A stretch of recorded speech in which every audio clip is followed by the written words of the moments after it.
சிவதந்தை ஞான வைரத்துளிகள். இனிமையான குழந்தைகளே, புருஷோத்தம சங்கமயுக பிராமணர்களாகிய நீங்கள் இப்போது ஈஸ்வரனின் மடியில் வந்திருக்கிறீர்கள். நீங்கள் மனிதரில் இருந்து தேவதையாக வேண்டும். தெய்வீக குணங்களும் வேண்டும். முழு நாளின் அட்டவணையில் எந்த ஒரு பாவ கர்மமும் இருக்கக்கூடாது. பாதுகாப்பாக இருக்க வேண்டும். யாருக்கும் துக்கம் கொடுக்காமல் இருந்தோமா? ஸ்ரீமத் படி எத்தனை சதவிகிதம் நடக்கிறோம்? நாம் சங்கமயுக பிராமணர்கள். நாம் எப்போது மிக மிக அன்பான தந்தையை நினைவு செய்கிறோமோ அப்போதுதான் நாம் புருஷோத்தமாகிறோம். புருஷார்த்தத்தின் அனுசாரம் மற்றும் கர்மங்களின் அனுசாரம். நீங்கள் அனைவரும் ஒன்றும் ஸ்ரீமத் படி நடக்கிறீர்கள் என்பதெல்லாம் கிடையாது. எங்கெங்கோ புத்தியோகம் அலைந்து கொண்டே இருக்கும். தினந்தோறும் தன்னைத்தான் பார்க்க வேண்டும். இப்போதைய சமயம்தான் கணக்கு வழக்கை முடிப்பதற்கானது. தண்டனைகளும் பெற வேண்டியிருக்கும். தேக அபிமானத்தில் வந்து விகாரங்களின் வசமாகி விடுகிறீர்கள்.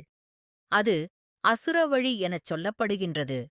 அனைவருடைய சரீரங்கள் மற்றும் இந்த பழைய உலகம் விநாசமாகிவிடும். நாளை வீட்டுக்குச் செல்வோம்.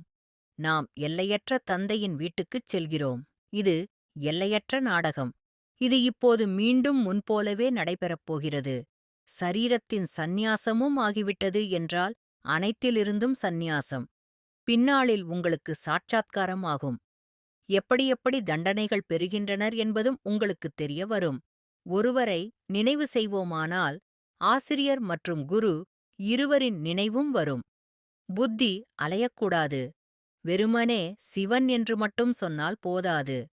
சிவன் நம்முடைய தந்தையாகவும் இருக்கிறார். மிக மேலான ஆசிரியராகவும் இருக்கிறார். நம்மை உடன் அழைத்துச் செல்பவராகவும் இருக்கிறார். அந்த ஒருவருக்கு எவ்வளவு மகிமை! அனைவருக்கும் சத்கதி இந்த புகலிடத்தில்தான் கிடைக்க வேண்டும். இந்த புகலிடம் அத்தகையது. நீங்கள் அனைவருக்கும் பவித்திரமாவதற்கான வழி சொல்கிறீர்கள். பிறகு அவர்களானாலும் சரி, ஆகாவிட்டாலும் சரி, நல்லது. மன்மனாபவ. தன்னை ஆத்மா என உணர்ந்து ஆத்மாவின் தந்தையான பரமாத்மாவை அன்போடு நினைவு செய்தால் ஆத்மாவில் இருக்கும் 63 ஜென்மங்களின் பாவ கர்மங்கள் அழிந்து போகின்றன. ஓம் சாந்தி.